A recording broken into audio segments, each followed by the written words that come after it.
Okay, wonderful. I hope you could hear me before. Yes. Yes. Very good. I'm just recording myself, so got that. Okay. So welcome back. And I'm actually, I want to say this, I'm at my parents' home right now because we have a better wired internet connection, and so my mother's listening, so there's another audience. Actually, both my parents are here now, so we have another audience on this side. My mom just asked me a wonderful question over the break that I'd like to address, which is along the lines of what we've just been saying of, isn't there something wrong here with our paltry, flawed reasoning? We're supposed to get to the true intent of what an enlightened being knows in their hearts. I mean, is that bothering anybody? Mm-hmm. Yeah. That challenge?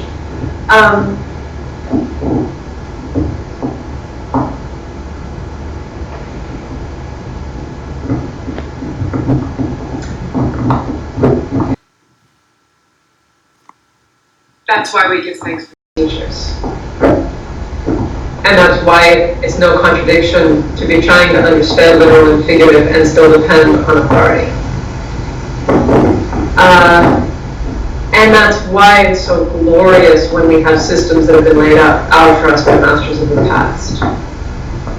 It's not just a great sea of contradictory thoughts and ideas, and as I don't know if this is passe now to use this phrase, but the spiritual marketplace. Anybody still say that? I haven't heard that. But that notion of just go to the religion section and pick out all the books you want and see what religion you're into this week. We're not talking about interpretation as in, gee, anything could be figurative and it's all up to me to figure out what my religion is. That's not the context, either of the sutra, the true intent of the other sutras, or the context of Je Tsongkhapa's book.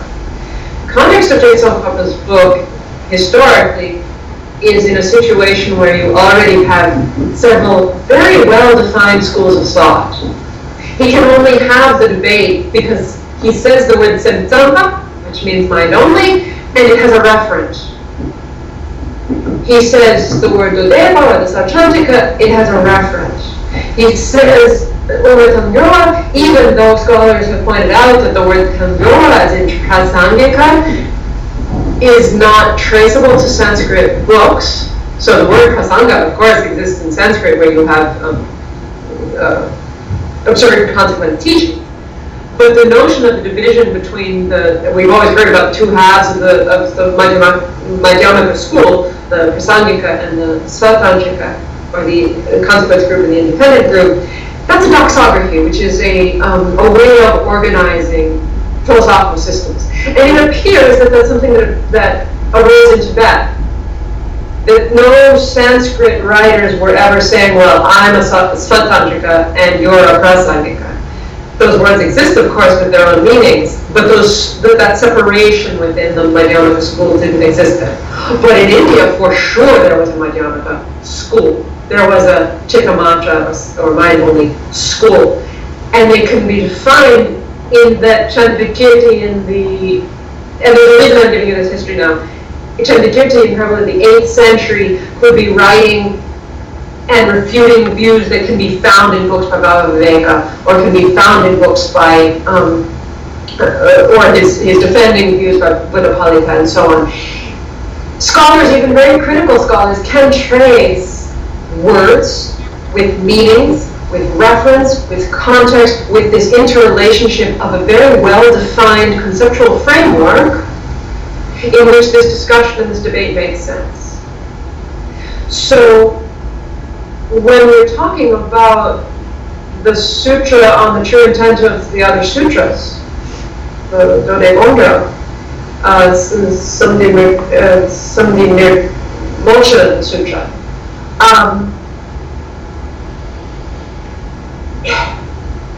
the Buddha can very clearly lay out the three turnings of the wheel, and we still have the scriptures that correspond to the things that he referred to in those teachings. Like, the picture that I'm trying to make is that even within deceptive reality, even within a world where all things are merely labeled, according to one school, we're not without context and we're not without structure. So we can have the discussion, and it becomes a kind of an either-or question at a certain point. Like, which school is actually highest? And where, insofar as there's a real debate between the mind-only and the middle-way school, and I've been translating page after page after page of it from the Illumination of the True Thought, it's very clear the debate is there. And the way that Tsongkhapa can interpolate Chandra, or rather be taking out Chandrakirti's own audio commentary and interpolating his own words, and it's almost like there's nobody in between, because you don't know that Tsongkhapa is referring to anybody else, except he's got this audio commentary of Chandrakirti's verses in front of him, and he's sticking all the Tibetan words in between that he thinks are necessary in order for a Tibetan reader of his own time to understand the Tibetan translation of the Sanskrit. So I'm only offering you these details in the sense that for my own inquisitive nature, my own, do I really believe that this translation, I mean, that's why I learned Tibetan, right? Because I trusted my teacher, but I wanted to be able to know. I wanted to know the entire context of the words and to be able to verify over and over and over again.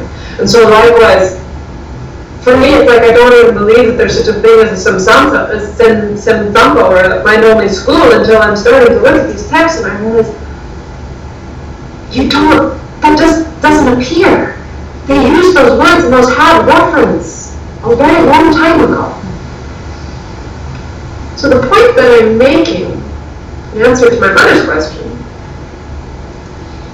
is that systems have integrity. And when it comes, in this context, to interpreting figurative or literal, it's about making choices which system, according to our reasoning, seems most accurate to lead us to the realization. And there's a slight, I will dare say a slight pragmatism there.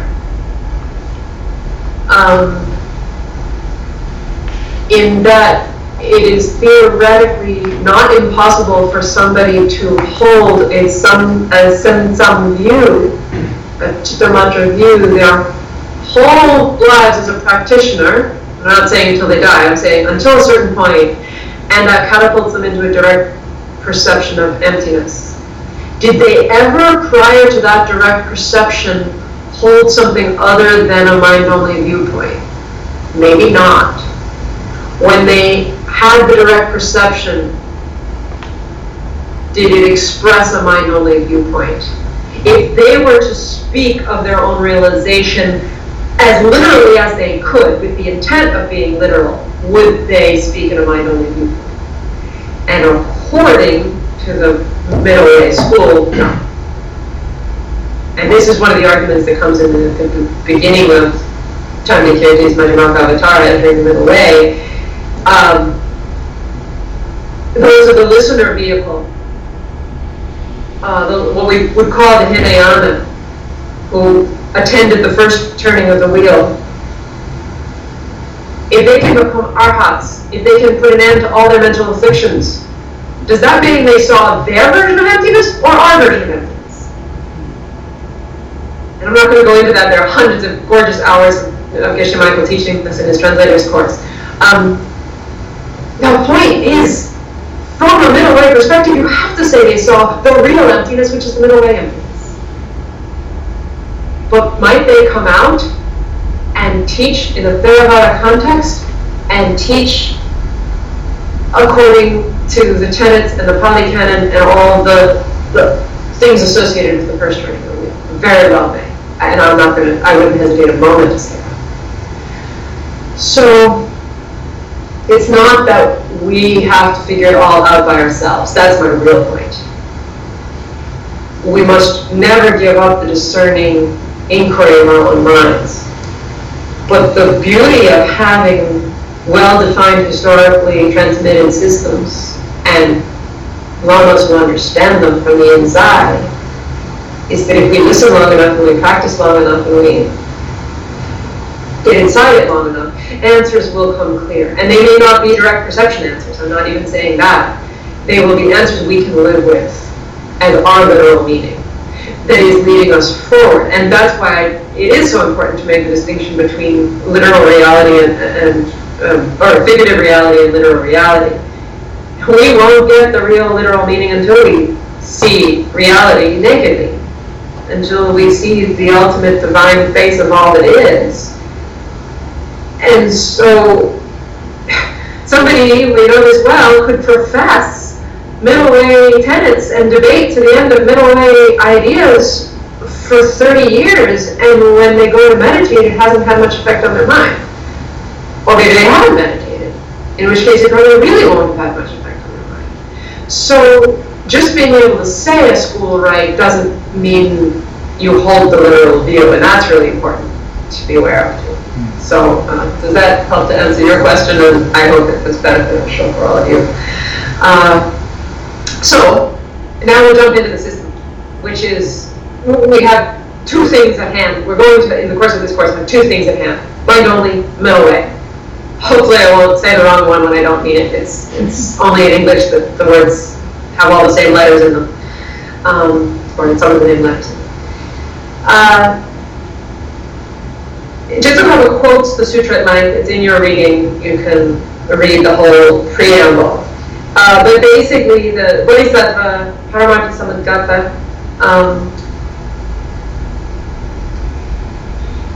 which is, sorry, it's just a wonderful name, because Paramartha means ultimate reality, or ultimate, and Samudgata kind of means who put it together perfectly. So the Bodhisattva's name actually has this pun going on. It's like he's the one who wants to put it together perfectly, and or arrive at it perfectly. And yes, it really would be more like the one who's arrived at the ultimate.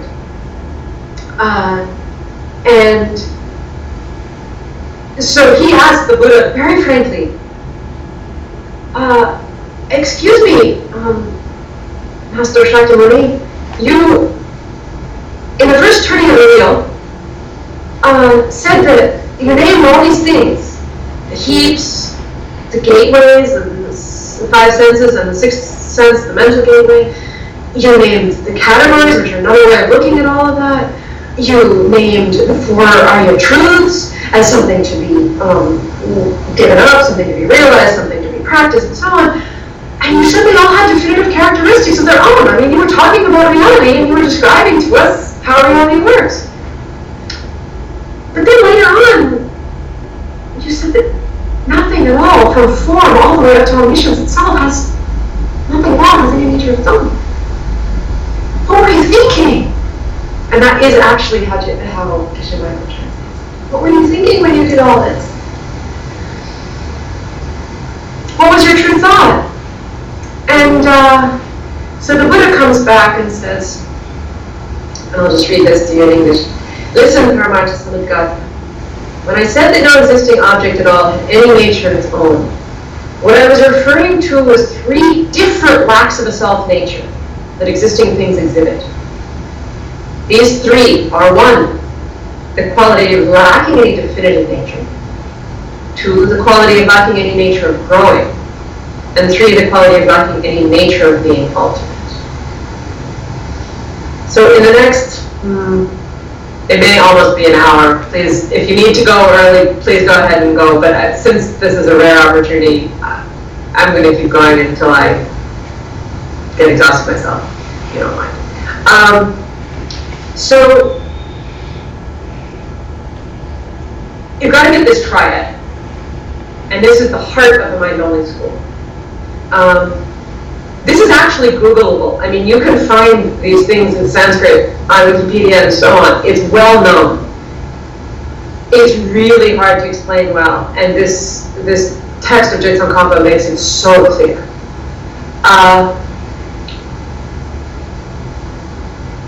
The Buddha is making fine distinctions. We'll see later that this third turning of the wheel, and I'll say this sutra on the true intent of the other sutras belongs to the third turning of the wheel. In fact, it is the prime example of the third turning of the wheel. And it's when the Buddha, in answer to the Bodhisattva's question, looks back at his career, his lifetime career of teaching, and says, okay, don't worry. Now I'll make it all clear.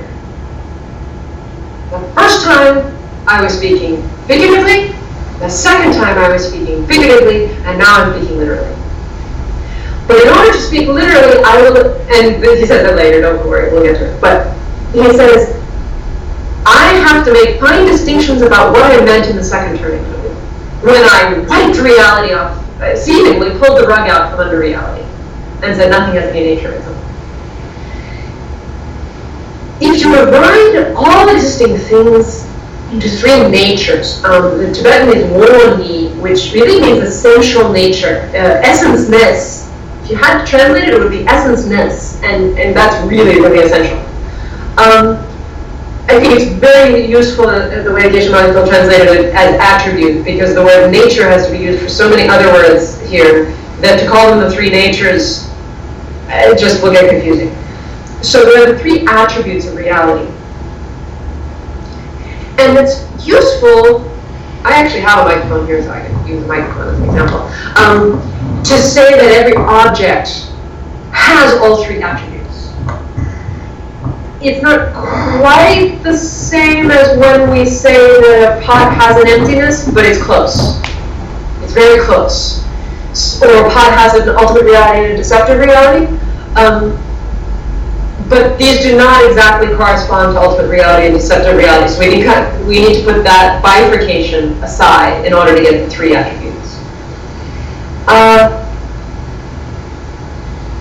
So the first thing the Buddha says is, when I said nothing has any nature of its own, I actually was referring to the interaction between three different lacks of self-nature. And you can't apply them the same way to all three attributes.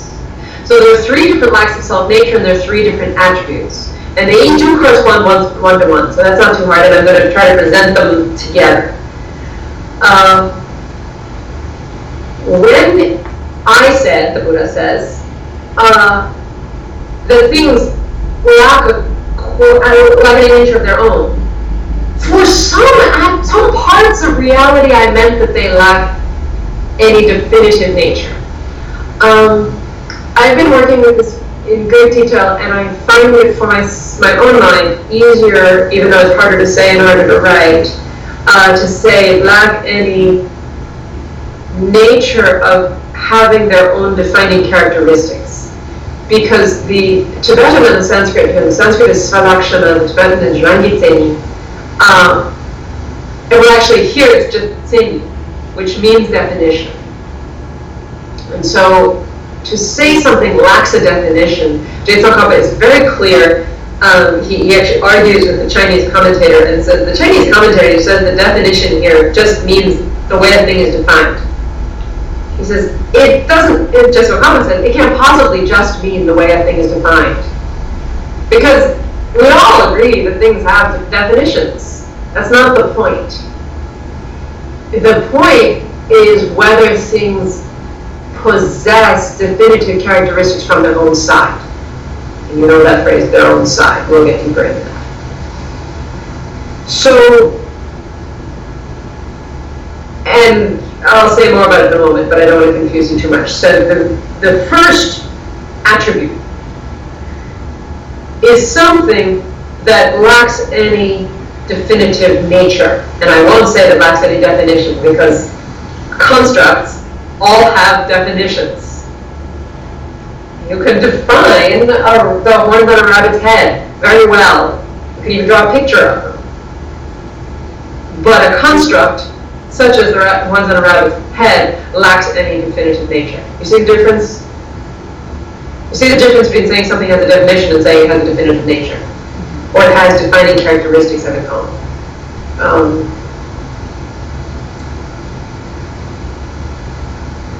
You can define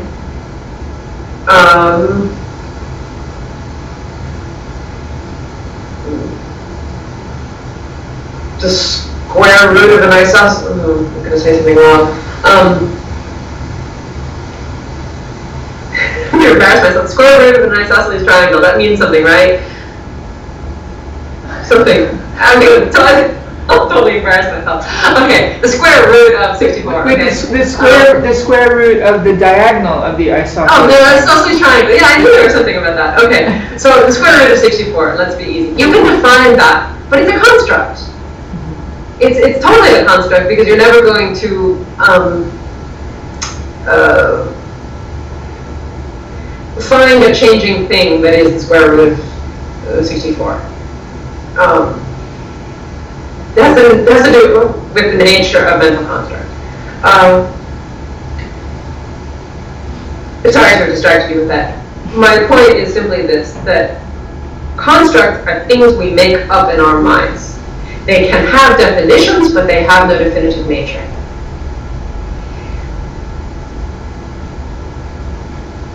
The second quality of lacking any nature of its own, the Buddha applies to what he calls dependent things, or shenwa. Those are changing things. Those are things that depend upon their causes and conditions. But what he says they lack is any nature of growing. And so what that actually refers to is that they lack any nature of growing from themselves. They depend on their causes and conditions. It doesn't, to say that dependent things lack any nature of growing in this school does not mean that they don't depend on their causes and conditions. It precisely means that they do depend on their causes and conditions because they don't grow from themselves. So makyewa means they don't just spring up by themselves. They depend on other things. And so essentially in this sutra, the Buddha is saying, when I said nothing has any nature of its own, when I was referring to dependent things, all I meant was that they don't come without their causes. But when I was referring to constructs, things you make up in your mind, then I was saying they don't have any definitive nature because they're not changing, and they're not ultimate reality either. And so then the third attribute is totality, yongdu, yongsutupa. Which literally means something that is completely established. And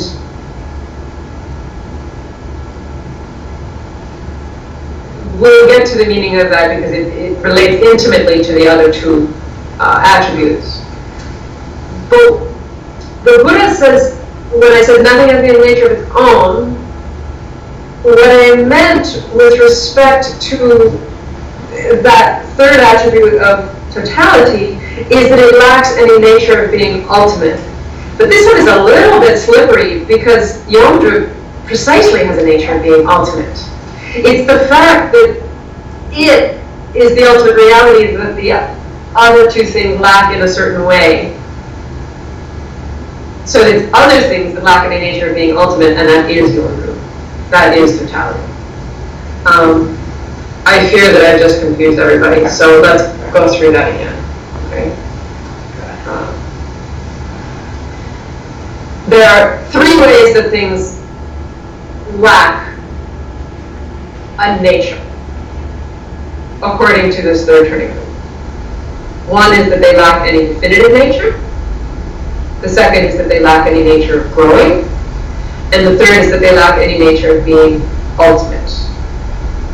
The first is sini monima meva, which really means they lack any nature of a definition, but we just clarified that that doesn't simply mean a definition, it means definitive characteristics. You can always also say marks. You remember in the Diamond Cutter Sutra when it's repeated twice, saying the Buddha has no marks, he has no marks at all. Anyone remember that phrase?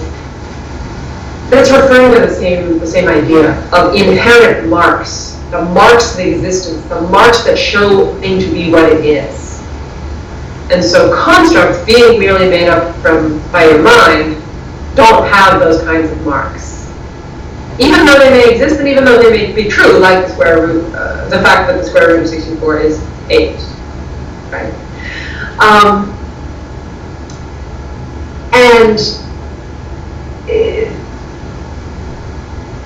So then the Kyomon is the lack of any nature of growing, which we just said doesn't mean things don't grow, because dependent things do grow. It means they don't grow without depending on their causes and conditions. You see how you can need interpretation even to understand the phrases. And then the number one you may have means don't exist ultimately, but it's the things, it's reality, it's the constructs that don't exist ultimately, and that is their own group. And it's and I'll just say it, we'll say it again later, it's the changing things that lack possessing the constructs we make about them from their own side, which is their totality, which is their entities. So for those of you who have done this course before, I'll say that a little more slowly, but we really don't get to it until next week. Just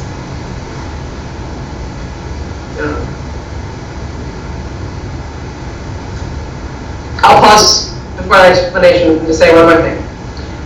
So then now we'll list the 3 attributes which correspond to those 3 lacks of self-nature. Okay, the 3 lacks of self-nature, 3 attributes. The 3 attributes are constructs, which are things we make up in our mind. They're creations of words or mental images through which we perceive the world. And they can either correspond to existing or to non-existing things. So to call someone by their name, to say gee, is to have a construct about that person. But it's an accurate construct, and it's a construct that exists. Then the second attribute are dependent things. These are changing things. So in this case, you might say that's the person G herself, not the name through which she is labeled or seen by people. It's the person herself. And in this one, you can say from her own side.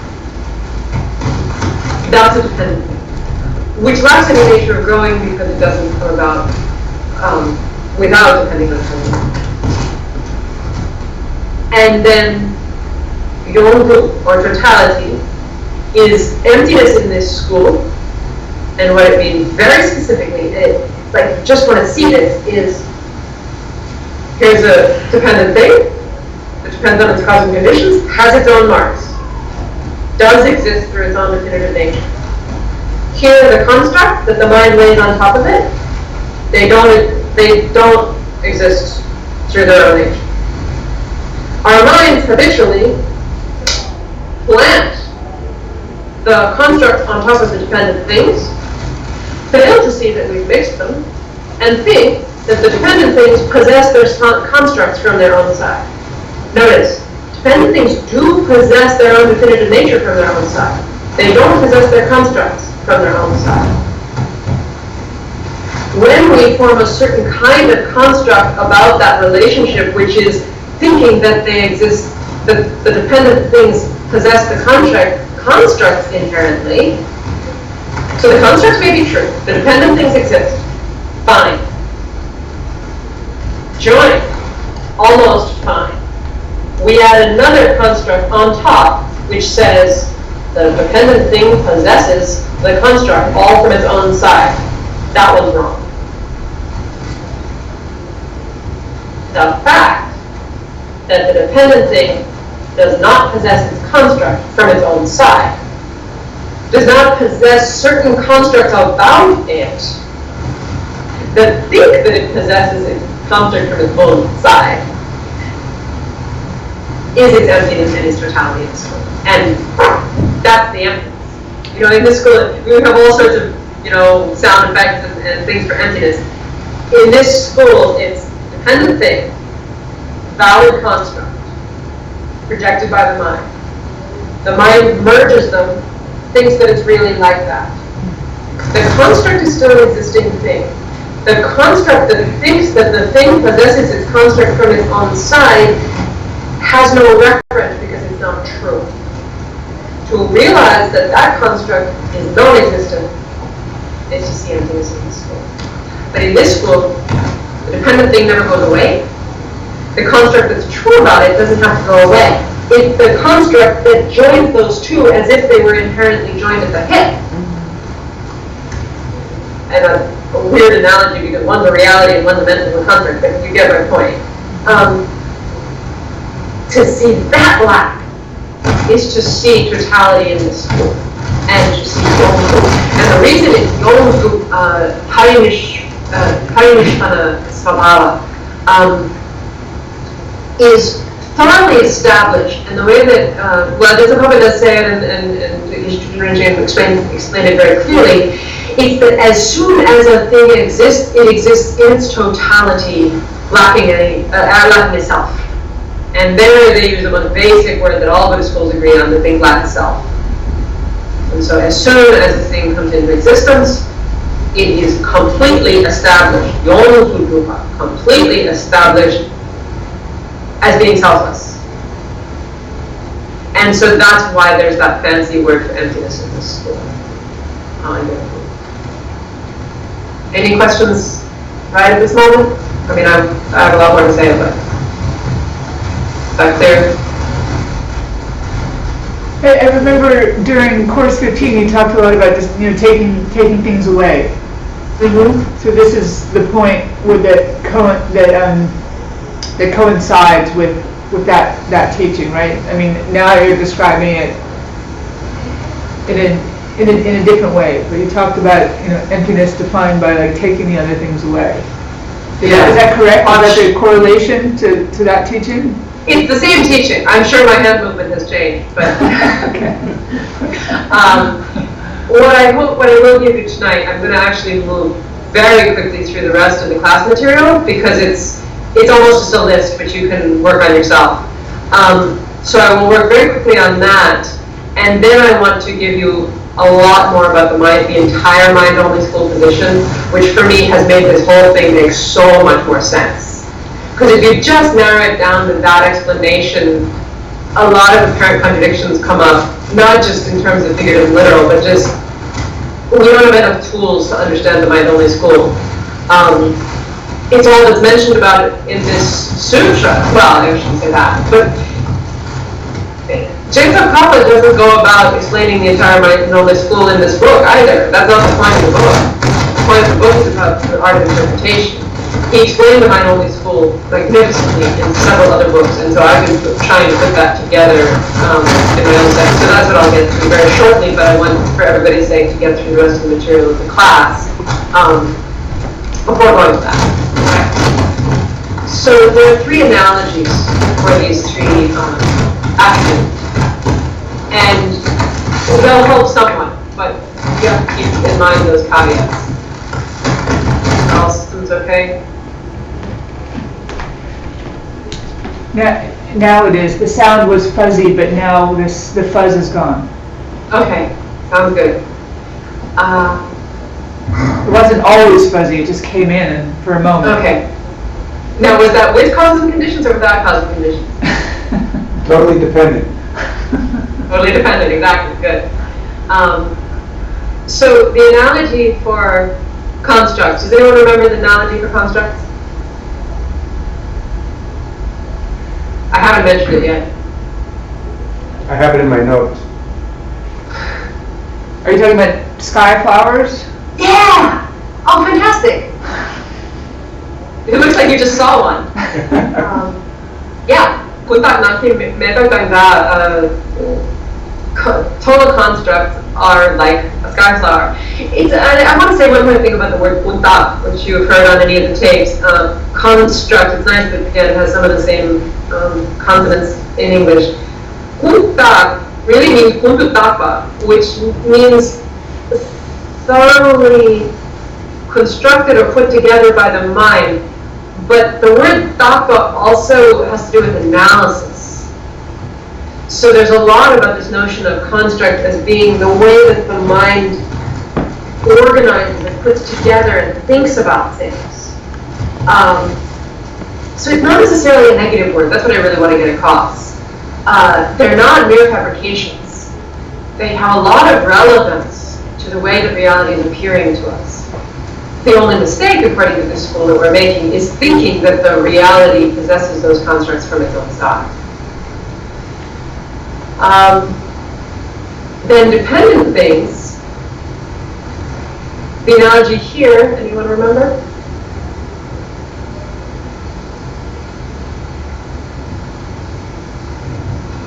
Dependent things are they're like an illusion or like a magic show. It's very interesting. In this school, you think, oh, dependent things are the real stuff. Why are we calling them being like an illusion? They're like an illusion in that we don't perceive them right.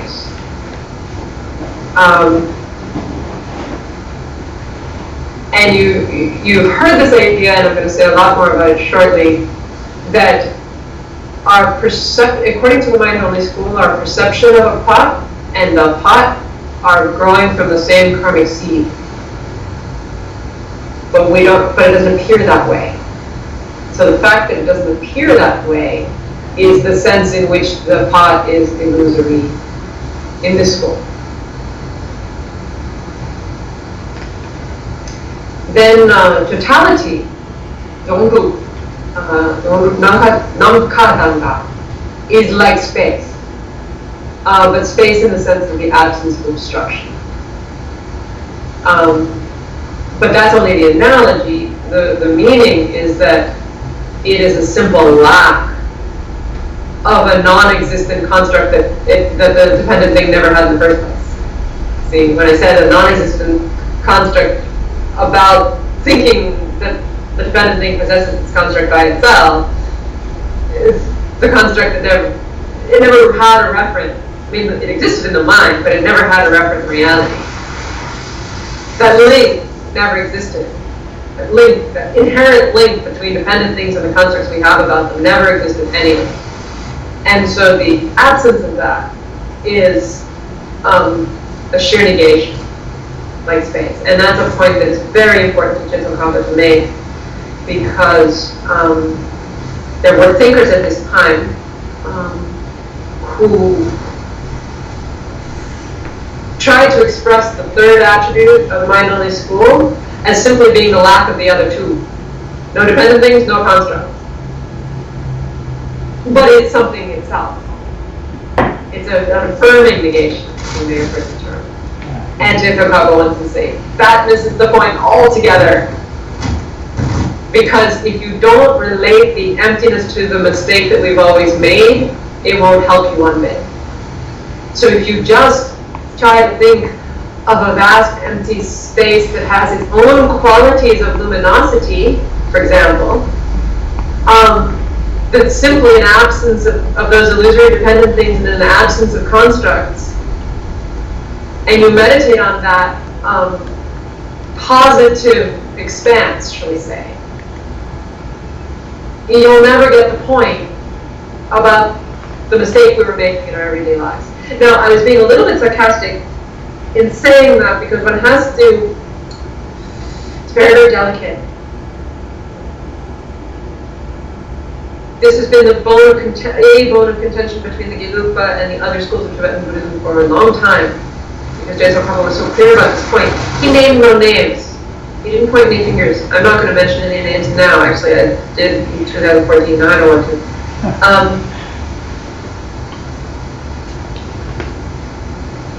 There are positive qualities to the awareness that perceives ultimate reality in a tantric context.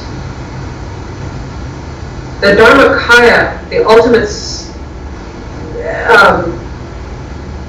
enlightened mind, of course has positive qualities.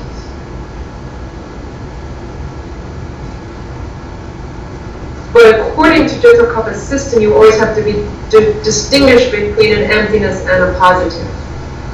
So you can't make emptiness into a new thing, just that's absent of other things. It's a subtle point. I'm not sure I'm going to be able to get across properly now. The main thing that I want to say is there are contexts in which it is entirely appropriate to be meditating on the deceptive qualities of the mind, such as luminosity and awareness. All the Chintamkapa, and he's not even referring to that here, he gives that instruction in Lambar Chimo and other places. He has no problem with meditating on the positive qualities of the mind as an empty expanse. It's just that you don't get to the sutra meaning of emptiness that way. I'm not saying necessarily. You could. So, now, okay. It has to do with the way that you refute the mistake you're making. And if one doesn't have a means of refuting the mistake that's been with our mind from time without beginning, then simply meditating on an empty sky won't help us. But in the authentic tradition, for example, the Kagyu and the Nyingma traditions, we don't worry so much about simply eliminating an object of negation and resting in the emptiness that is left behind. In those schools, they have other very, very effective methods for eliminating our mistake. So what Jacob was complaining about, can we say, and you'll see it in the reading, these very specific things about a certain author in his own century that he felt were misinterpretations, not just of Madhyamaka, but of the mind-only school as well. So he was defending the authentic position of the mind-only school, even as he was working on literal and figurative between the mind-only and the middle way. Does that make sense? Did I lose anybody? That was commentary on Namkha. So let's just do the three turnings of the wheel. And I'll go through this kind of quickly because you have it in your notes from other classes.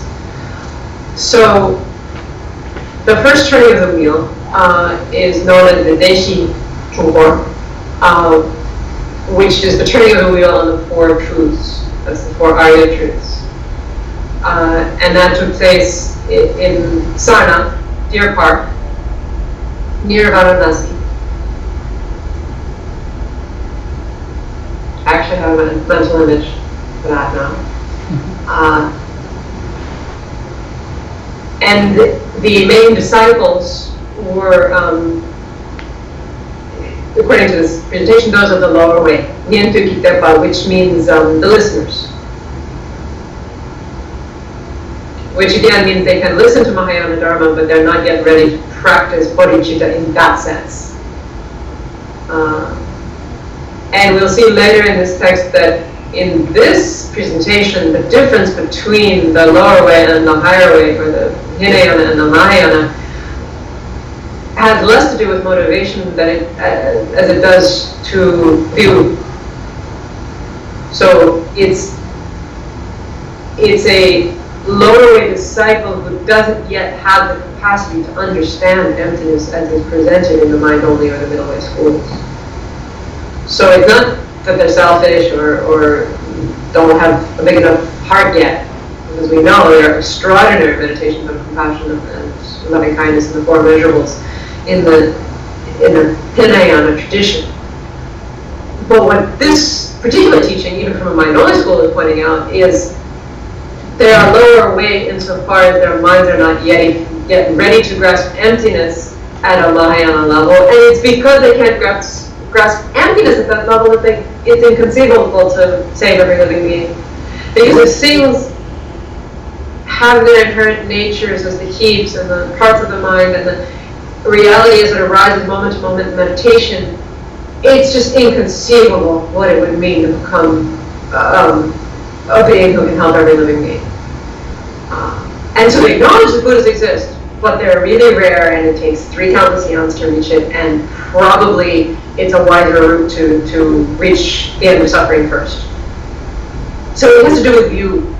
The view that a Mahayana practitioner, it's worth it to spend 3 countless eons because you believe it's possible, because you understand something about emptiness. If you didn't really understand emptiness at that level, it might not even be worth spending 3 countless eons. Because how is everybody going to change?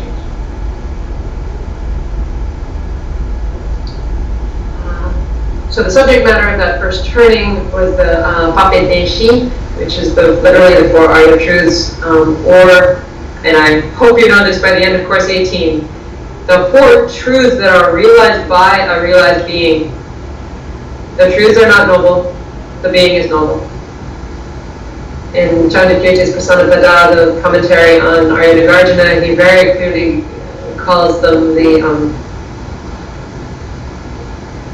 I'm going to get the Sanskrit wrong now, but he uses the genitive. They are the 4 truths of an Arya.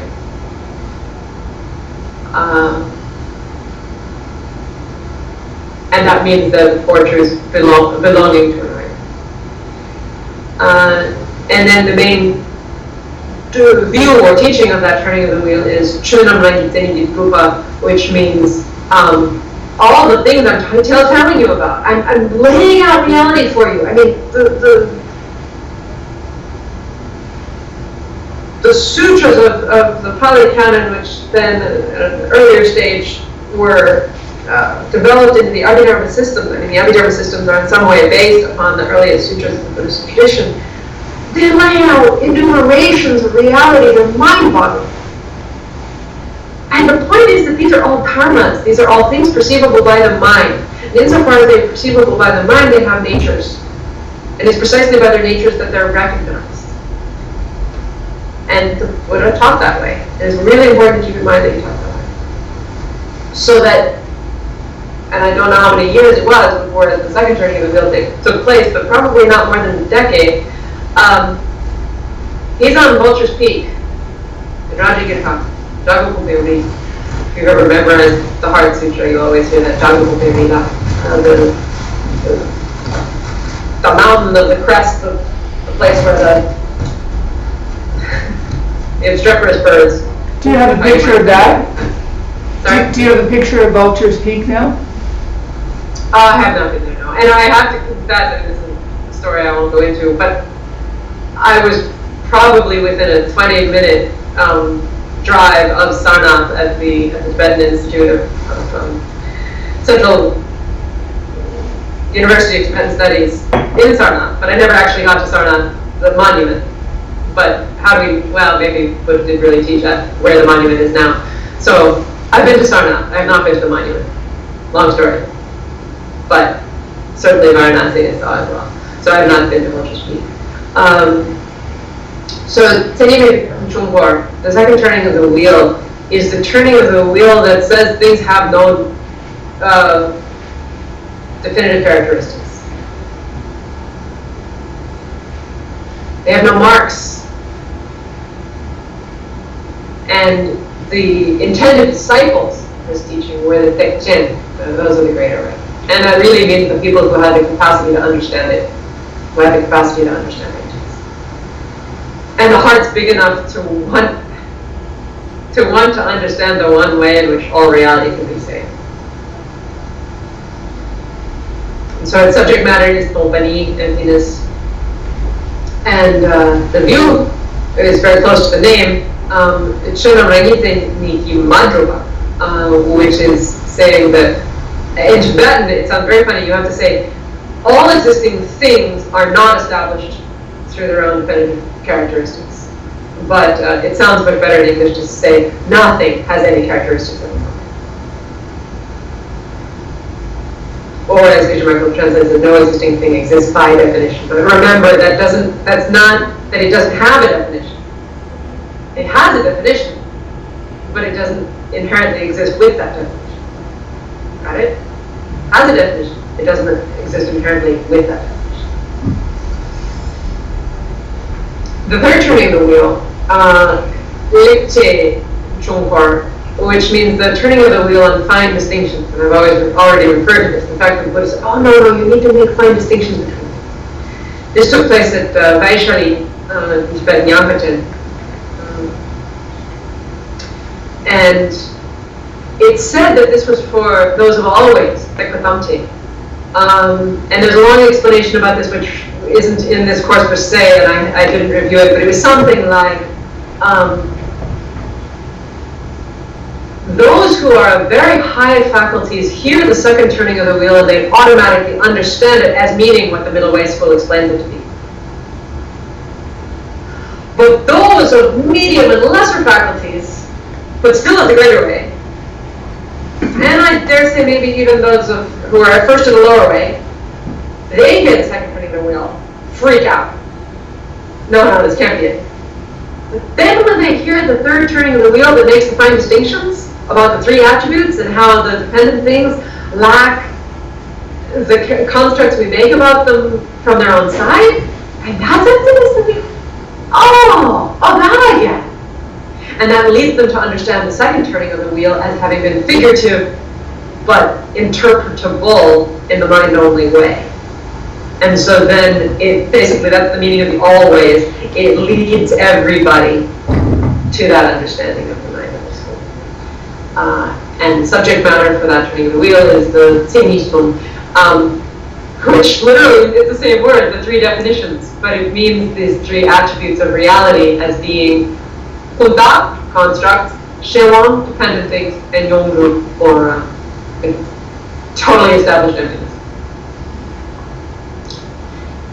Then the view, finally, of that third turning of the wheel is chenam la renteniquito comadro dalla pace, which means you may find distinctions between those, among all things, as to what exists through its own inherent characteristics and what doesn't exist through its own inherent characteristics.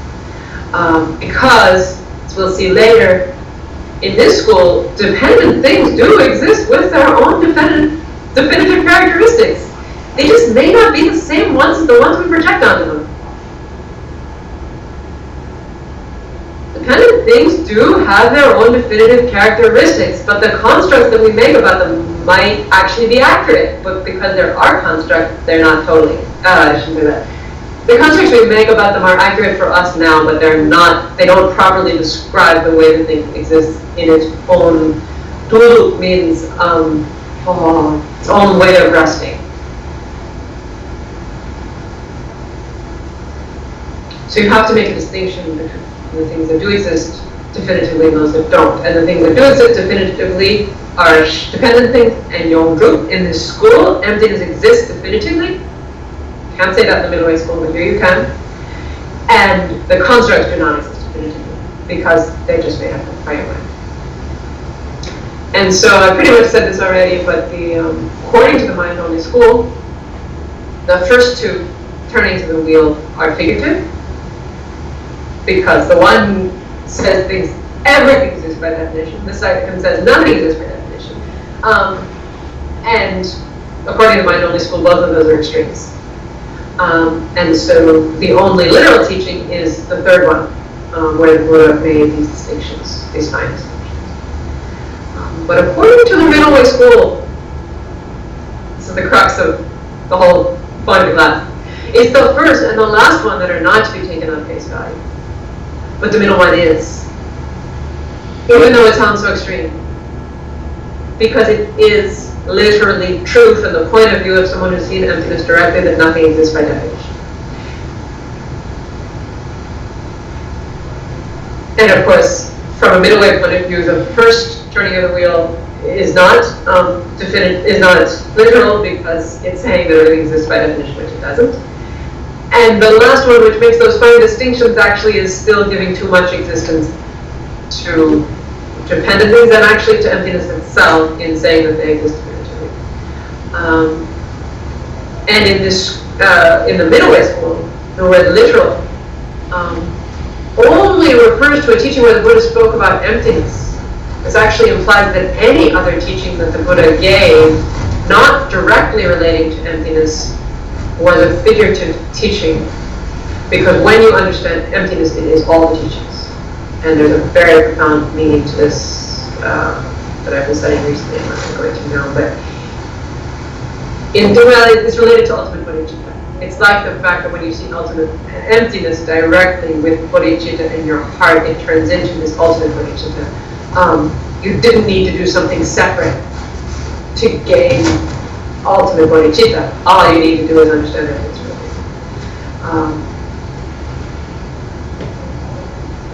really. But that involves this slightly separate. One still has to be cultivating bodhicitta in advance for that to happen. And yet, the point is that the only teaching that really describes reality is a teaching about emptiness, and everything else is leading there. So everything else in Dhamma it can be drawn out into an understanding of emptiness.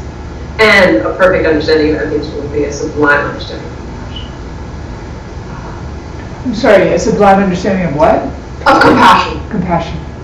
Of bodhicitta. And compassion isn't even the right word. It's a constituent aspect of reality itself. It's like,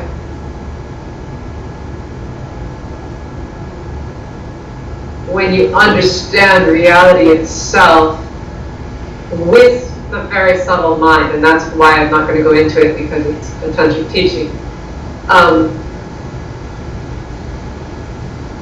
The realization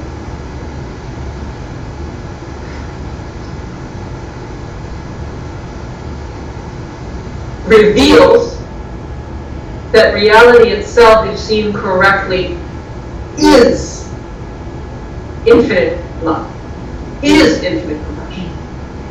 It's not like it's a quality of it. So it doesn't mean, oh, somehow there's a elaboration going on. No, or not. Love is so constituent of ultimate reality that you can't even give it a name.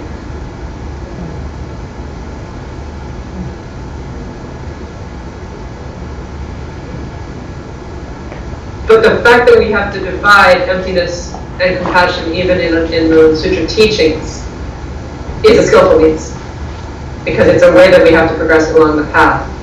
But there are these extremely swift methods that combine those in a single state of mind. And that's based on the fact reality was like that in the first place. You couldn't practice that way if it wasn't the way the reality is revealing itself to us.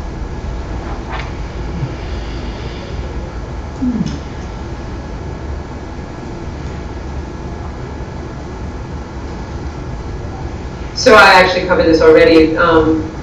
In this context, lower way really is referring to two philosophical schools, the Abhidharma and the Sutrist, or the school mostly associated with logic and perceptual theory.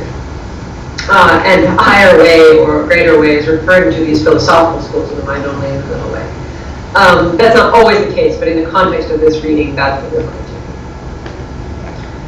So that's the class, which obviously took us all the time, but I will just try to say something about the mind-only school. The question has come up for years, and I'll say more about this next week. What are these shenwang? What are these dependent things? Are they stuff out there that just came from their own causes? But the mind-only school, doesn't it say that everything comes from your mind? Has anybody heard most of those statements before? And does it ever seem like a contradiction? But the mind-only school says there's no outer matter, everything comes from your mind, but then it's referring to these dependent things that have inherent characteristics of growing, or rather, don't have an inherent characteristic of growing from themselves, but do come from their custom conditions. And they have definitive characteristics from their own side, and that's the phrase. They're not merely made up by names and terms, they do exist from their own side, in their own way of resting. So, briefly, and I will say a lot more about this next week. The whole mind-only school teaching revolves around the notion that everything comes from seeds. Sadantan tamchepa. I have begun to read this now in Asanga's on Mahayana Sangraha, the compendium of the Greater Way. To read this text is not that long, and it's unbelievable how everything we've heard from all these different sources, you realize Sangha was putting it together in the 4th century. It's like, it's already there in one text. And because we get all the later explanations, we start to think, well, maybe it's a lot of different ideas that certain teachers are putting together. But the revelation to read the Mahayana Sangraha of Master Sangha just lays it out. Like, okay, frankly, folks, everything comes from seeds. And it's revealing to realize that people suffer. I mean, it's different from the point about emptiness, but it's very close. Because in the mind-only school, one way of explaining emptiness, or one way of explaining ignorance, is to say that we fail to see that things come from seeds.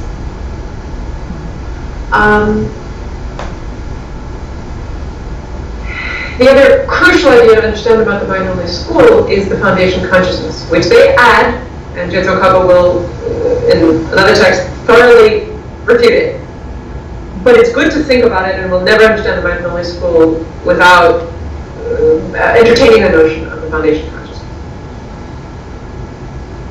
It's unclear in the sense of it's not directly perceived. You can't just go into well, yes, there are meditations where you can go into meditation and perceive the foundation consciousness, but the energies and the seeds that are there are unclear as long as they're in it. It's not like you could go into foundation consciousness and see all the little seeds of your deeds and go, oh, there's a little drawing of the picture of what I did 50 years ago. That's not the point. The point is that they are, I almost want to say, held in an inchoate way and yet not, and yet unconfused. It's very clear that the seeds remain unconfused in a consciousness. That consciousness goes from life to life, but there's a sense in which each life is projected with its own foundation consciousness, because there are these scriptural examples where it says the foundation consciousness goes from the moment of birth up until death. It doesn't mean it then cut off at death, because then it wouldn't serve its function of carrying the seeds. But to read Jetson Kaba, and I'm working from an early text of Jetson Kaba, as in written maybe when he was 29 years old, early. And he's analyzing both the Mayana Sangraha and a few other foundational texts. And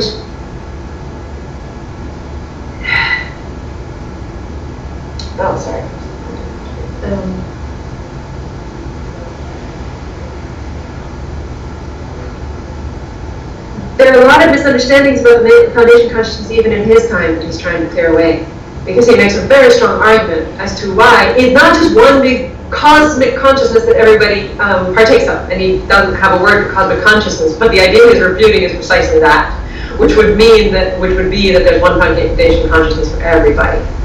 And I've heard this described in certain modern contexts that way. It almost sounds like, well, the foundation consciousness is the place where all the seeds of all the worlds reside. Yes, but for individuals. All the seeds of all the worlds reside for each individual in an individual stream of the foundation consciousness. And so that consciousness then, when it ripens at birth, I have to start somewhere. You can't start anywhere in this cycle, but it is to start somewhere. Okay, it ripens at birth. And I'm translating some scars now actually as traces, which the factors or the raw karma from a previous existence, samskara, I'm sure most of you know, or dute, they project the foundation consciousness. Foundation consciousness itself is caused by these traces of past action, energy of past action. The foundation consciousness then ripens into the raw consciousness that enters a womb. From the womb, then, it's like the symmetry or the balance of that inchoate consciousness is broken, and it differentiates into name and form. I'm going through the 12 links now, I won't do them all, but it differentiates into a body, a fetus, and the different attributes, the different aspects of a mind. Raw consciousness, feelings, discrimination, and all the other factors which are also due to. And then that continues to evolve, and you literally, it's the sense of the 12 links being the evolution of a child in the womb, until they pop out and are engaging with an outer world. But the key point in the mind-only school is that the heap of form was produced by the consciousness, which was produced by the seeds, which means that everything that being will ever perceive literally grew from the seeds. And so when those name and form turn into the 6 gateways, the 6 teaching, ayatnas, the sense organ, the little baby fetus, the eyes start to grow, and the capacity to see something starts to grow. that's the wampo, or the powers, and it's the objects, the dunga, the 5 objects, which are the objects of each of the senses. So it's taught in a very sequential way. It's not as if just out of nowhere, oh, seeds are making your whole reality. No, seeds make your reality in a sequence. From the projection of and I'm using the word projection not in the sense of labeling right now, in the sense of pemba or catapulting, but the way that a new life is catapulted by those traces that were triggered at the end of the last life. And so then that grows, and then every single experience that ever comes about is due to a single seed ripening. Now this obviously it happens over time. A single seed ripening into an I consciousness, an object of consciousness. I'm sorry, an I power, an object, and the consciousness that understands, that grasps. The key point of the mind-only school is that it's one seed per experience. One seed turns into 3 things. As far as I understand that, it's 1 point of karma that Jetsukawa, from a middle way point of view, will have to reject. You can't say it's one seed that produces all 3, because that would be one cause producing 3 results. But everything else about the presentation of seeds, apart from the foundation consciousness part, is retained. It's very important to know that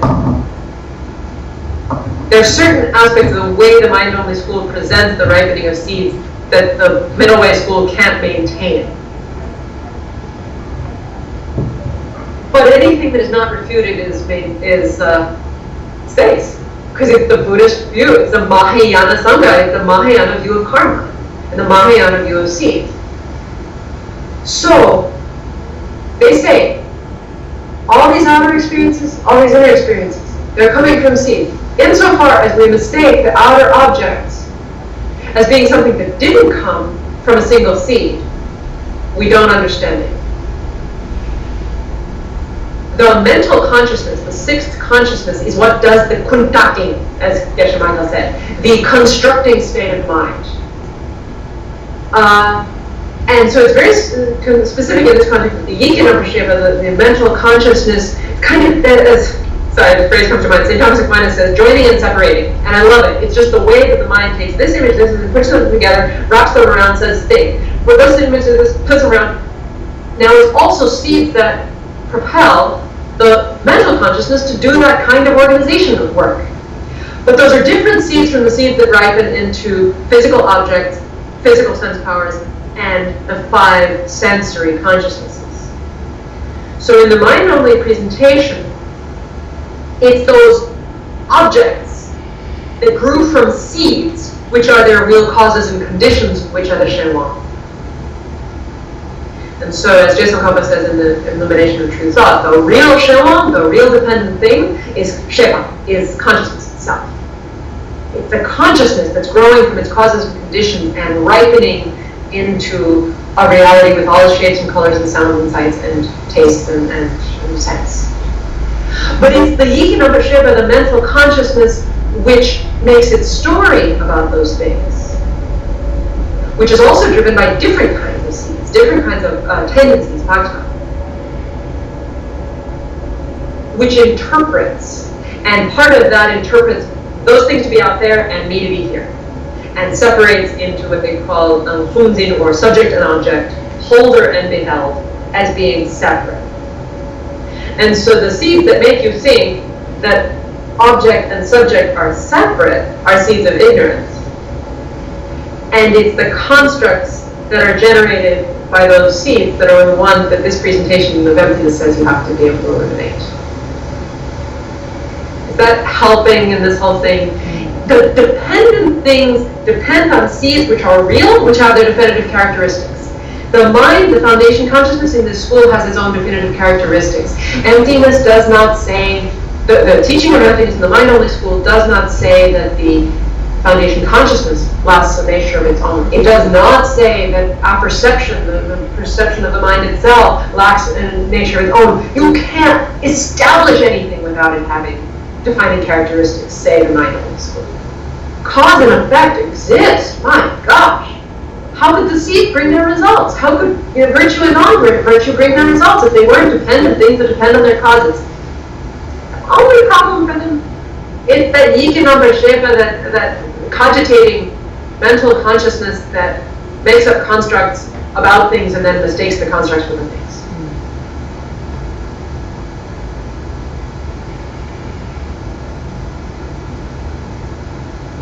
I think I'll leave you with that. And we'll review it. Maybe I'll have some more translation by next week so I can not translate on the spot. That wouldn't have been a good idea. So, sorry it's late, but I hope it's worth it. And it's really great to see you all. You see that there's still light out here. So we'll just offer a mandala. And really envision all the worlds you can in your mandala, and what could they be if we saw them created by the mind. There's a lot more to say about that, but what would it be to offer a world created not just by a little mind, not just by a mental consciousness mind, but by a mind that was indivisible from infinite love. Sashir Peki Joshir Metotra Shira Vimshi Ninde Yavani Srume Shindurite Uvani Gokum Nanda Shingla Shivashu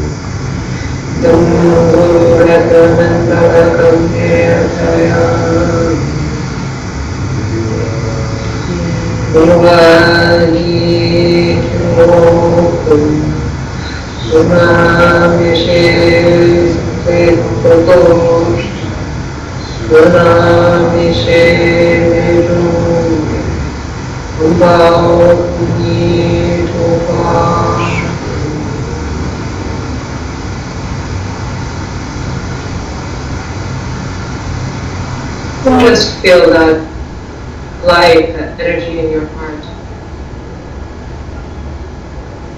of your perfect teacher, the perfect guide.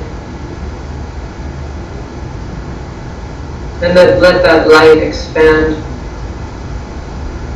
to infinite planets and galaxies, living beings.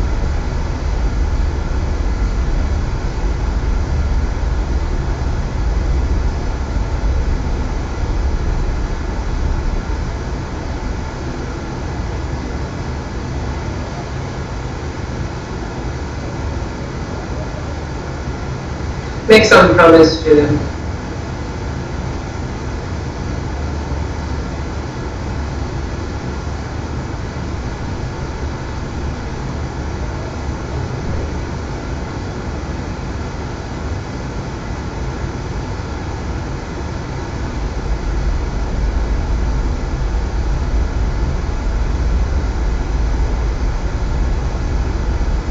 And then draw the light of all those connections, all those promises, and all those relationships back into your own life.